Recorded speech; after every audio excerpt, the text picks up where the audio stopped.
As nurses, we don't know our power. We don't know how powerful we are. We don't know all of the potential that we have. I mean, we've been in spaces for 10, 15, 20 years. You are an expert at something. And so, because I always hear, well, I don't know what I can do. I mean, you've been in the profession for 30 years. You are an expert at something. And so we forget about our value because we confuse our occupation with our vocation. Caring science is the art of caring. It is you being while you're doing. While I'm taking a temperature, I'm also being, my essence is touching the life force of another person. And then HeartMath is kind of like a gift of authentic presence. As you can see, it's something for the caregiver. We're talking about the quadruple A, the care team's well-being. We need more of well-being for the caregiver. We know that the patients are number one. Nobody is confused about that. But what we did not pay attention to, especially post-COVID, was that our nurses were traumatized. They were lacking compassion. They did not like their jobs anymore, so to speak. And so we need to focus more on the healthcare workers so that they can be reinvigorated. When the moment chooses you actually came out of the pandemic because that was the moment that chose me. So with the murder of George Floyd, something happened to me inside. I was so traumatized. And then I heard these words, what you do in this moment will determine your destiny and dictate your future. And then I created a podcast called When the Moment Chooses You. Welcome to the Nurse on Purpose podcast, where we challenge media stereotypes about nursing and spotlight the incredible and diverse roles nurses play in healthcare. I'm your host, Nello. Every week, I'll be joined by a nurse who is reshaping the narrative. From frontline care to leadership, education, innovation, and beyond. Our aim is to show the world that nursing is so much more than what we see on TV.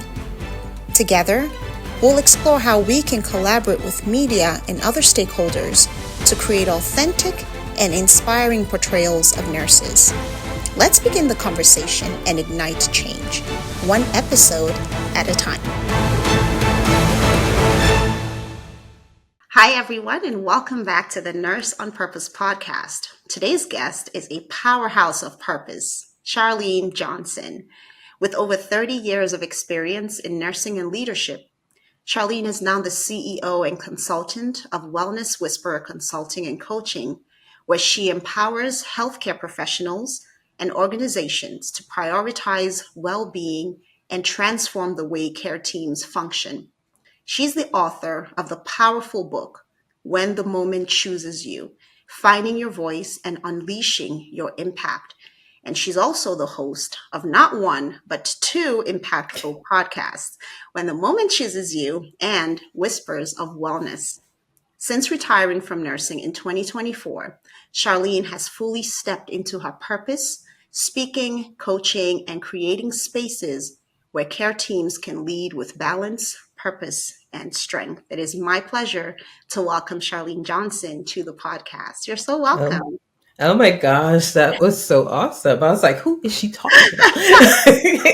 Yes, no, thank you. I'm so honored to be on your podcast because you have been slaying the game. So thank you for having me. I appreciate you. Thank you so much. You're doing so much. And we talked briefly before we started recording just about your traveling gigs and speaking engagements. Can you tell me more about that, the most recent one, and just how proud that moment made you? Yeah, it was really a proud moment. You know, I like to say this quote, you can't do what you can't see. And so I dreamt about this moment like at least 8 years ago or something like that. My heart has always wanted to, I saw myself speaking before an audience and I had no idea how that was going to manifest. And so I had an opportunity for Nurses Month to come and speak at University Hospital, and it was absolutely phenomenal. And the interesting thing is that the connection came from one of my prior A&Ms that used to work for me. She was an educator. And so she found out about my book and she was like passing flyers out. And voila, she gave it to her and it was just like a done deal. But standing there in that moment felt absolutely amazing. Of course, I was nervous a little bit, Yeah, yeah. but to be able to see a dream come to pass and you're standing in the dream, Mm, phenomenal. I can't even explain how it felt. It felt amazing, exhilarating, just knowing that, okay, this is why I had to deal and go through all the things that I had to go through to get to mm, this moment. that's amazing. And so you are a transformative coach. Actually, you're a Yes. Caritas coach, you're a HeartMath trainer, and you're a Yeah. transformative coach and consultant. We're going to go into your book very soon, but I want to unpack what all those things are. For Sure. those of my audience who aren't familiar, can you really just give us an insight into what it is that you do as a Caritas coach and a heart math trainer, what those terms mean, and how you transition from nursing into doing this new purpose driven work as well? Yeah, absolutely. So, a Caritas coach. So, caring science is a theory that Dr. Jean Watson, the living legend, she's still alive and still doing her thing. But it's the art of caring. It's the science as well as the art. And so, I like to just simply say it like this: it is you being while you're doing. Mm, While I'm taking a temperature, I'm also being my essence is touching the life force of another person. mm, And so it's teaching you how to do that because, we get task oriented. And mm, so I was burnt out in 2010. And so my organization brought in the caring science theory. And that it lit a fire in me that had gone out. It was pretty dim. And I was really considering leaving the profession. And so when Caring Science came out, it was like, oh my God, this is who I am because I'm a love bug and I love loving. And mm, so it gave me language to operate in the way that I was operating. I just didn't know how. And it just reinvigorated me. And then I went to my CNE and I was like, hey, I want to be a Caritas coach. I want to be a heart math trainer because I recognized that it focused on the caregiver. mm, And at the time, the caregivers were struggling. And, whenever nursing is not the easiest job in the world, but it is very fulfilling. And so that helped me to come out of burnout. And then I got on fire and you take a 6-month program and become a Caritas coach.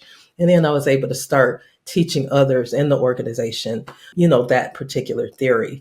And then heart math is another tool that you can use. There's a lot of breathing techniques, and the way that I like to describe heart math is kind of like a gift of authentic presence because I worked in maternal child. So I can leave one room where I just experienced possibly death mm, and go into the next room and be authentically present because of what I did between the rooms. So it gives you tools to do breathing exercise or recenter yourself or whatever it may be, but it happened to be breathing techniques. So that I can make sure that I was going to be authentically present for that next patient, because mm, every patient deserves for us to be all the way in, as they're on their healing journey. And so that's what heart math is. And so you kind of connect those two together. As you can see, is something for the caregiver. We're talking yeah, about the quadruple aim, the care yeah, team's well-being. right. And so I start recognizing that, oh my God, I absolutely love this part of it. And that's that dream since 2010 stayed in my heart. And as we went through COVID and, all the things that we went through, I was able to see that, what, there's a gap. We need more of well-being for the caregiver. We know that the patients are number one. Nobody is confused about that. Mm, But what we did not pay attention to, especially post-COVID, was that our nurses were traumatized. They yeah, were lacking compassion. They did not like their jobs anymore, so to speak. And so we need to focus more on the healthcare workers so that they can be reinvigorated and remember their why, because most of us, we went into it because we care, because we wanted to love on people, heal people, and do all of those things. But mm, as we went through that traumatic period, we just did not get enough of the well-being tools that we mm. needed to navigate successfully through it. Is this part of what you talk about when you go on your speaking engagements? Yeah, I do. So I think it's just like part of who I am, because I talk about burnout Mm-hmm. because I was burnt out. I Yeah, talk about what brought me out of burnout, which is yeah. caring science. And then I also talk about paying attention to the whisper of your heart. Mm. And the reason why I say that, I think for about 6 years, sis, I was misaligned because I did not pay attention to the whisper of my heart. I was restless. I was agitated. I was very positive because I'm a very positive person. So I come in the morning, good morning, everybody. You're loved and appreciated. That's just me because I like to release love. But from the inside, I start feeling this like unrest, I call it. Mm. It was like this slight frustration and agitation that something wasn't quite right. And so, of course, as a manager, you're constantly grinding. So you're not listening to anything, especially Right. not your heart. So I had to like intentionally decide to take time off. And that's what I did. And when I took the time off, I found a quote that said, "You don't die when your heart stops beating. You die when your heartbeats have no meaning." I Mm. knew right then that I had lost meaning. And so I knew I had to do something different. And so I spent some quality time praying and trying to find out, okay, what is this unrest? And that's what I found out. I found out that I was misaligned. It was time for me to actually early retire. And so I had been talking about retirement probably for 5 years. Wow. And then I finally made a decision to Mm. say, you know what, okay, this is the date that I'm going to retire. So when I was telling everybody, they were like, oh, yeah, Charlene, she's been saying Yeah. this for years. Yeah. But then I did it, and it was the most powerful thing that I could have done. Wow. Yeah. And then the book, let's talk about the book. When the Moment Chooses You is such powerful title, right? What Yeah. was the moment that chose you and how did it lead you to find your voice? I want you to just really talk about what themes you explore in the book and what you think will resonate most with healthcare professionals today. Okay, sure. So when the moment chooses you actually came out of the pandemic because that was the moment that chose me. So with the murder of George Floyd, something happened to me inside. I was so traumatized because I don't look at the news and I happened to see it. And so I am a woman of prayer. So I went into prayer and then I heard these words, what you do in this moment will determine your destiny and dictate your future. Hmm. And so I knew right then that I had to wipe my tears and I had to move from frustration to action and impact. And so I knew I was going to have to start sharing my story because I was one of the very few Black nurse leaders at the time. And so I was on vacation and my A&Ms were texting me like, oh my gosh, we don't know how to navigate this. This is really tough. We don't know what to say to the staff. We don't know what to do. And so I knew that I was going to have to start sharing my story. And that's really what it did. It made me start sharing my story. So I did like a kind of like a wellness circle with just the people that were marginalized and that were affected in that moment. So I did a listening session there. It was profound. I mean, we were crying. It was so rewarding, but so painful at the same time. I didn't really expect that. And Were you then just people heard talking about it. there about the Black experience? Like what were Yeah, you the Black talking experience, because most of the time you're silent. Like I've never shared a lot of the different things that I went through at all Are up you to talking that about in point. management Yeah. as a leader, as a Black woman Yeah, leader? as a Black woman leader, I never shared any of my experiences as a nurse coming up through the ranks. And so that was my opportunity to start sharing because my challenges started very early in nursing school, Mm, but I never said anything about it. I didn't know who to talk to about it. mm, And so that's kind of how I found my voice. And then I started just like moving in that. I believe that moment chose me because someone needed to speak up. And then I created a podcast mm, called When the Moment Chooses You. And that was really what my podcast was about. It was about people finding their voice and sharing their story. mm, Because when I found my voice and I began to start sharing my story, mm, oh my God, other people started sharing their story. And then we were able to get to a place of at least starting the process of healing. mm, It's traumatizing to experience racism, mm, but it's really good to have a community that you can actually let it out and to heal together. And that's kind of what I found out. And then I did a 3-part series for my organization because everybody found out what I did and they wanted me to help in this navigating this really turbulent time that we were facing because I had a very diverse nursing population, which was really amazing. Mhm. But people were saying insensitive things. They were Mhm. saying things that were inappropriate. And so just raising the awareness. And then when I did my master's, because I did my master's in between that time, I also created a program about cultural humility. And then I kind of really intentionally had these listening sessions so that we can learn from some of the triggering moments that were being spoken into. And so the staff got involved, and it just became a really beautiful educational opportunity for all of us. I love what you said. If you don't do anything during this moment, or if you fail to act, it could define your Yeah. destiny, right? Your life. Yes. That is so important to hear. When you decided to go ahead and take the bold leap of faith, what did you learn about yourself in that moment? Well, you know what I learned about myself? I learned that I was powerful. Mm. I was powerful. I was more powerful than I knew when I used my voice, because there's another quote, I love quotes. One one Wrote a book. voice one voice at the right pitch can create an avalanche. Mm. There were other people suffering silently. Mm. And see, I was suffering silent and I never said anything. But this was almost like a commissioning that you have to say something. Like there's no way I could not have said anything because it was my moment.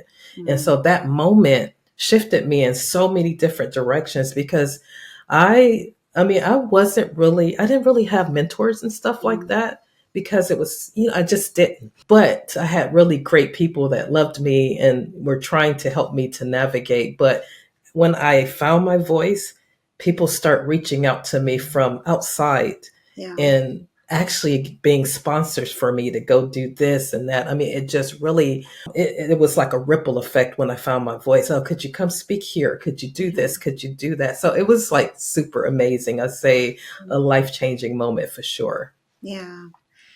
And during those listening sessions, how were you able to create a safe space, right, for healing, for vulnerability, for transformation, just with people sharing their stories, Yeah, I especially think, within healthcare environments too, which yeah, we know can be. absolutely. Yeah, I think because I created a space. So, as a HeartMath trainer and Mhm. as a Curitas coach, our essence is love. And so I told you I'm a love bug. So people already knew me and they knew my brand and they knew that I was a leader that was heart centered. And so when I invited them into the space, guess what? Charlene started with her story. I started with a story when I was a nursing student, and they Mm. were blown away by what I experienced. And they were like, Mm. oh, we never would have guessed. Mm. Because some of the things that you go through, sometimes it stays with people Mm. if you don't know how to do the work to help yourself to heal. Because Mm. you can't let your story, the negative story, eclipse your future. And Right. so that's what I was able to do. I was able to, okay, yeah, I did go through this, but I did not let it define me. What are And some so of the things that you went through? I want to unpack. well, I was a nursing student, and Mm. so cleaning up. Now, first of all, back then that Mm. was like 1993, Mm. so wasn't really a lot of blacks in nursing where I was, and so I'm there. I'm getting things ready. I'm getting She's ready to only take care of this. 25, guys, if you couldn't tell by how beautiful she is.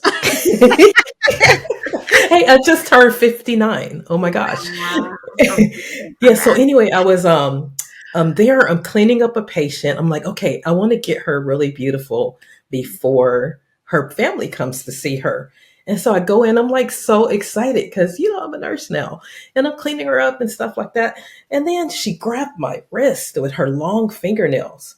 And she dug into my wrist. I mean, I thought I was being stabbed. And she looked me in the eye and she said, get your hands off of me. And she used the N word. Yes. Brand new nurse. I mean, I was like frozen. And then, of course, I heard these little voices in my head. And I heard one say over her head. Oh no, don't do I know.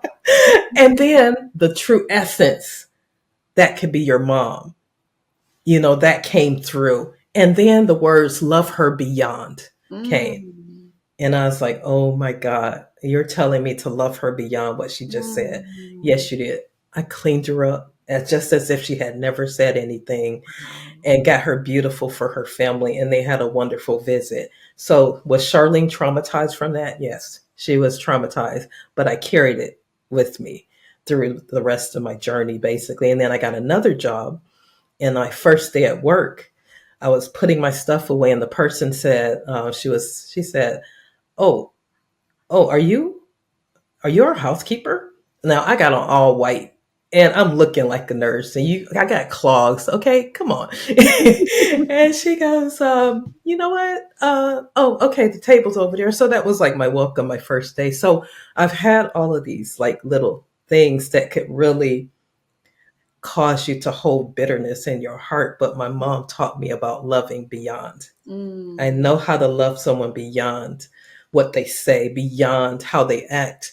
And that's the heart, I believe, of a nurse. We love people beyond where they are. There's sobering moments in nursing. And so we learn how to love them beyond. But the key here is not to just love beyond that moment. Yeah. It's to not to allow that moment to get in your soul, Mm. because people let it get in your soul, and then you get Mm. bitter, and Mhm. then you're not as compassionate, and then you treat the next person that maybe look the same way. So you see, it's the work that we have to do on ourselves to make sure that we stay well and whole and loving, because I do not want to block up my love flow. I Yeah. don't care what goes on. Yeah. I want to keep my heart flow so that I can touch the lives that I was called to touch.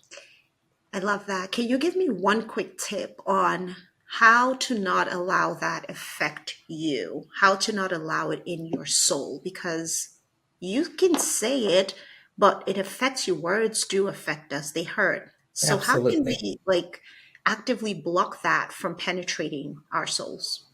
Yeah, I think first of all, you have to do the personal work. Spiritually, I was a spirit being. And so I'm a woman of faith. And so I pray a lot. I do that kind of stuff to build my inner core up. And Mm. so if you're doing the work, it's still going to sting. It's Mm. still going to hurt. But you have a choice to either allow it to come in or to allow it to block out. Just like when I used to walk in the hallways and things used to come at me, I used to say before I got out of bed, so it's some prep work involved, I Mm. walk in undisturbed composure. Mm. That was what my mantra was. I locked it in Mm. my heart, and that's what I chose. So it was almost like this: as I'm walking around, but I have a shield of undisturbed composure, because look, I already know that Mm. disturbances are going to come. It is a given that Yeah. challenges are going to come. It's a given that somebody's going to act in Absolutely. ungodly ways. And so Yeah. my intention was I walk in undisturbed composure. Now, did I Mm. walk in undisturbed composure on the first day that I started declaring it? Nope. It took me some processing to get to that place. So now when I show up, I got a force field going on, and Mm. you can't penetrate this now, Yes. because I matured to that point Right. where I don't allow things to penetrate, because I want to live. I have had two sisters that have passed Mm. because of heart issues and stress and stuff like that. And so I'm not going to allow anybody to kill me. Mm. I always like to say that I'm not going to allow your behavior to cause me to be so stressed out that I can't be my true, authentic self. And for me to maintain my brand is love, my Yeah. brand is peace. And so I want to maintain that. And I'm not going to let anybody to infiltrate that. Now, do I get hit and sometimes Mm. knocked out? Yes, I do. But guess Yes. what? I bounce back That's pretty that. quick. That's it. Yeah. And so the definition of resilience for HeartMath is the capacity to prepare for, recover from, and adapt in the face of crisis. And Mm. so there's a three-part thing. You have to prepare. So I think the most important part is to take care of yourself, to prepare, meaning do Absolutely. the work on yourself, the Mm. personal development, the spiritual development, Mm. whatever you need to be better, a Mm. better human being. That's the work that I did so Yeah. that I can handle life's challenges. Yeah. It's like meal prep for your soul, right? Get ready Yes, for yes, I meal. love that. I love that. That is so Sometimes good. you get so hungry, right? You get yourself Yeah. ready for it. I love it. Okay, that's a book, girl. Yeah, yeah, right. Meal prep for the soul. Okay, coming up. from nowhere, I promise. That was good. But it's so true though, because if you're not doing the work, I mean, think about now. I mean, what, 65% of nurses are burnt out? That's what the latest data shows. There's more. 65%. So we're supposed to be there as the healer. Yeah. But how can I heal if I'm wounded? If Yeah. I'm bleeding on the inside, how can I really give my whole self to that patient and help them to get to that healing space if I'm like burned out? So that's why my passion is. My passion is to help other healthcare workers to find themselves again, to Absolutely. become whole again, to take care of them first, to love you first Yes. enough so that you can start doing the work to take care of yourself and to start taking breaks, to start going on vacation, to start listening to the whisper of your heart, to start doing the things that you love to do and not have to settle for just going through the motions and become Yeah. an automaton, you know? Yeah, absolutely. And that captures the essence of the wellness whisperer very well. Yes. Okay. So you're retired, and instead of you to slow down, you're like full speed ahead. Let's go. Right? You stepped into this even deeper calling, and you're now listening to the whispers of your heart, and you're doing what brings you joy. And it's so evident. You're glowing, you're happy. When you talk about it, I feel your passion. And you just talked about turning 59. Let's push you in that direction. What do you say to people who are in their 50s, 60s, or whatever age they are, and feel like they're too old to go full steam ahead into a purpose driven life? And now they just need to chill, sit back, and maybe live through their children. What do you say to a woman or man who might be feeling that way? Yeah, and I think you really have to know like your assignment. Some Mm, people's assignment is to just pour into absolutely. their legacy, Yeah, and that's okay. that is But very. if you are someone that is restless in your soul, and you know what I'm talking about because Mm, you don't even sleep well because there's something mm, that you're yeah, called to do. You yeah, know what I'm saying? There's something that you need to be doing that you haven't done yet. See, it's your purpose, your the original reason for you like existing yeah. is gnawing at you, right? And so I would say just really get quiet. This is really difficult for healthcare workers to get quiet. I Mm, got quiet, sis, when I left July 5th last year. It was almost a year. I mm, got quiet. And do you know Charlene tried to create busyness? I mm, did. I tried to create busyness because I thought my value was in my busyness. And mm, so I was like, you know what, Charlene, you will not do anything for 30 days. I had to make myself stop being busy. And that's because I have been groomed. And it's just how the nursing world is. You're like busy. This is just how you are. You're mm, always busy achieving, making sure that, and I mean, in my profession, I've had to prove myself all the time. And so that's exhausting. And mm, so now in retirement mode, I'm like, okay, I'm only doing things that my heart wants to do. mm, My heart loves to empower other people. My heart loves to inspire. My heart loves to touch the hearts of other humanity. So that's like what I'm doing. So if something lines up with that, like speaking or writing content or doing content, I'm all in. But I mm. don't see myself being back into the driven mode Yeah. because I love life now more than ever because I'm Mm, 59 and we only have so many heartbeats mm, to live. mm, And so I would tell that person that's struggling in the valley of decision, not sure what to do, that your heartbeats matter. mm, You do not want to live in regret at the mm, end of your life because you didn't do the things that was in your heart to do. So mm, no matter how scary it is, I mm. would say go for it anyway, one step at a time. And there's a community of us out there that are trailblazers Yeah. that are there to help support. Yeah. Oh, wow. Amazing. This is food for the soul. Definitely for me, you have really encouraged me. I'm not in my 50s yet or anything, but it's still a lesson because a lot of people will be in their 20s and be like, I'm too old to do that. And I'm like, Yeah. girl, you better I know.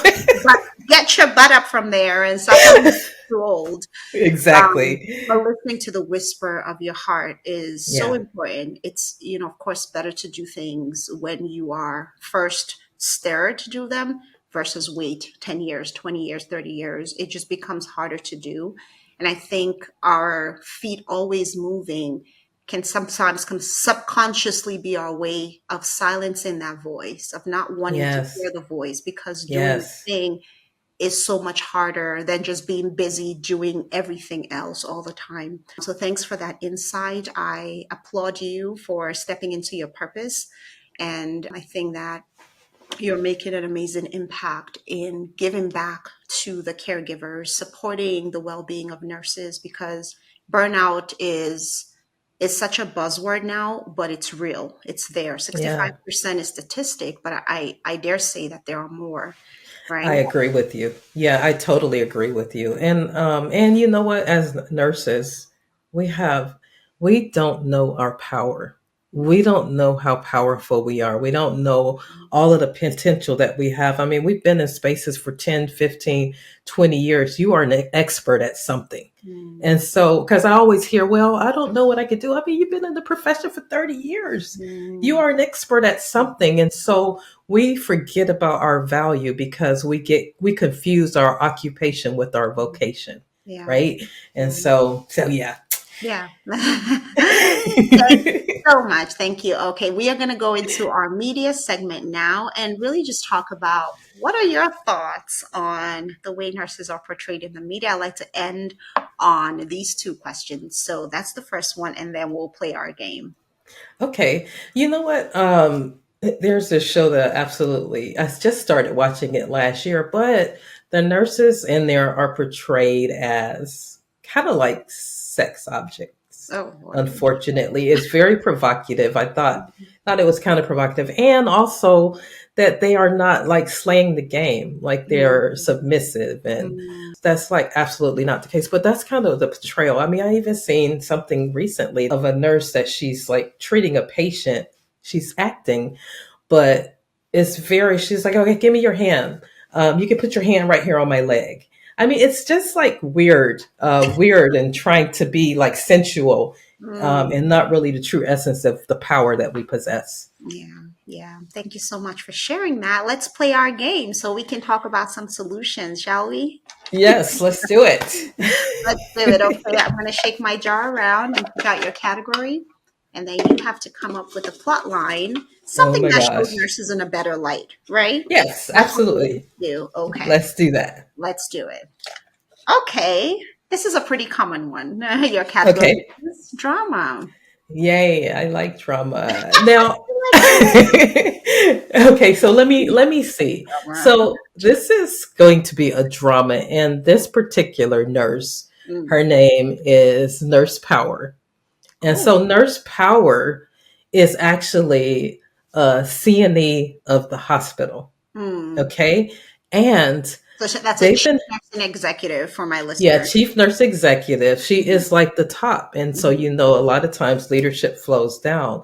And so she has a whole team of nurses that are absolutely burned out and their patient experience scores are Mhm. absolutely horrible. Wow. But this CNE, Nurse Power, understands the power that she possesses. And so when she walks by you and you get in sync with her heartbeat, she shifts and she transforms you into a different person. Oh.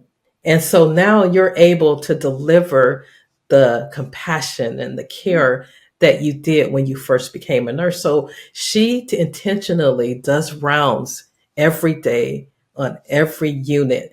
And I'm telling you, when she walks in, you can feel the power coming. And so she was able to go through her whole unit to the degree that she was able to get everybody so fired up Mm. that people all over the world wanted to come get cared for in their hospital. Oh, I love that. I know it. You know what? It got way to Washington D.C. and Oh, she became the catalyst oh, for what nursing looked like to walk in your power. I love it. Oh my God, that was That's, far reaching. that sounds awesome. Sounds like a sci-fi. It kind of sounds like a Marvel movie. Like it reminds me of, Okay, I like Marvel. I don't remember the name of the comic. It skips me now, but it sounds so good. I love that. People just pull things out of their hat. That's amazing. That is so cool. I told my son about your last party. He's like, "Oh my God, mom, that's so cool what she's doing." Thank you so much for being my guest today. If you could recommend one person to be a guest on the show, who would it be? I would oh my gosh, I have so many, but I would recommend Dr. Paulina Van.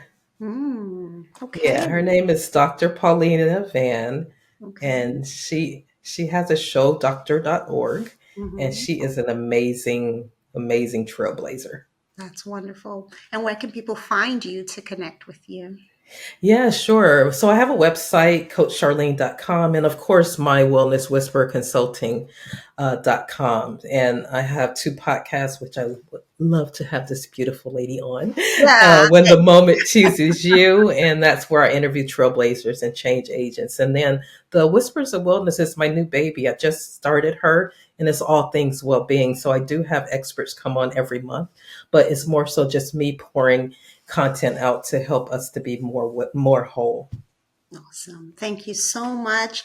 Guys, thank you for tuning in to learn more about Charlene's work or grab her book, When the Moment Chooses You. Be sure to check out the Wellness Whisper Coaching and Consulting LLC. And don't forget to tune into her shows, her weekly doses of wisdom and wellness. It is the Wellness Whisperer and When the Moment Chooses You. Thank you again for listening. And remember to listen closely because your purpose might just be whispering. Have a wonderful day. Bye bye. Bye bye.